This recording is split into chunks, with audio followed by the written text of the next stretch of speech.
Thank you, Frank. I have two jobs this morning. The first is to greet you on behalf of the Chancellor of the University of California at San Diego, Marianne Fox. And then my second is to do what NPR would describe as a word about your sponsors. If Chancellor Fox was here, the first thing you would notice is that she's an extraordinarily dynamic woman, and she exactly represents this transition in leadership that Frank was talking about. She began graduate school at the age of 30 with her family already launched and was the first woman chemist in the National Academy of Sciences within 15 years. It was an extraordinary career, and it's exactly about the transition that America is going through.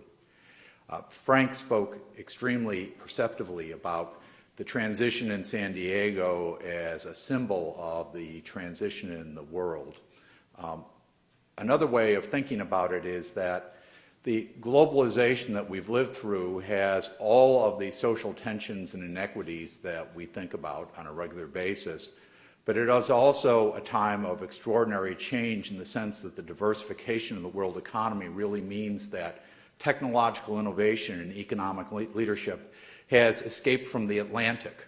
And along with it, that same center of economic dynamics and technological innovation has escaped from the Amtrak corridor in the United States.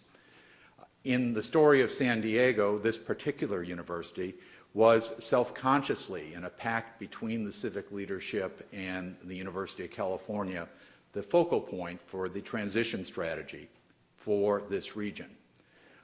UC San Diego today has on its faculty 9 Nobel Prize winners. It has one of the highest proportion of faculty members in the National Academies of Sciences and Engineering, and it's the 5th largest federal research and development center in the country. Those factors then created, along with such decisions as creating enough land for an R&D park, that the entire biotech industry of San Diego, in about 70% of its total representation, is within walking distance of each other in this mesa. So these types of strategies together led to a transformation here. And then we came to the issue of globalization. For this campus, the symbolic turning point came in the 1980s with the creation of my School of International Relations and Pacific Studies. A number of my colleagues on the faculty and our alumni are fellows here for this meeting. But the point about this school was that it represented an effort to say that for California, the notion of globalization was built around the Pacific and not the Atlantic. My school does not have a single scholar who works and teaches on the Atlantic. It is entirely about Asia and Latin America, although we do the world as well. The point of this is that it was a reinvention of focus and specialization.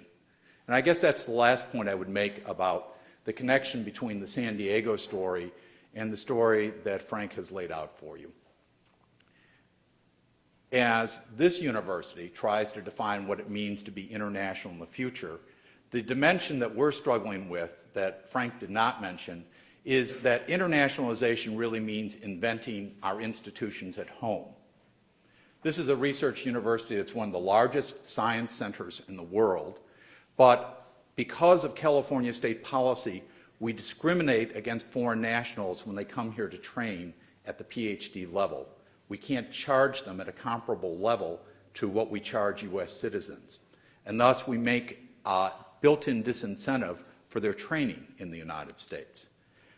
That's a sort of issue where our own behavior, created to deal with the fact that we're a public institution, requires us to rethink and make some very difficult decisions as a university.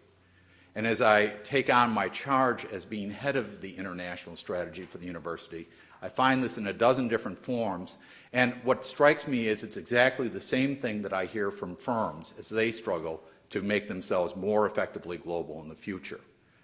It is not just a question of what our policy is to the world, but who we are and how we view the world as part of our everyday life that is the struggle for a new foreign policy.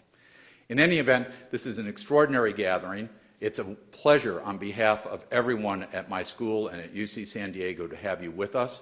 We're honored that we will be remembered as a host of this great experiment in a handoff of leadership in foreign policy, and we look forward to learning from you all in these next 3 days. Thanks.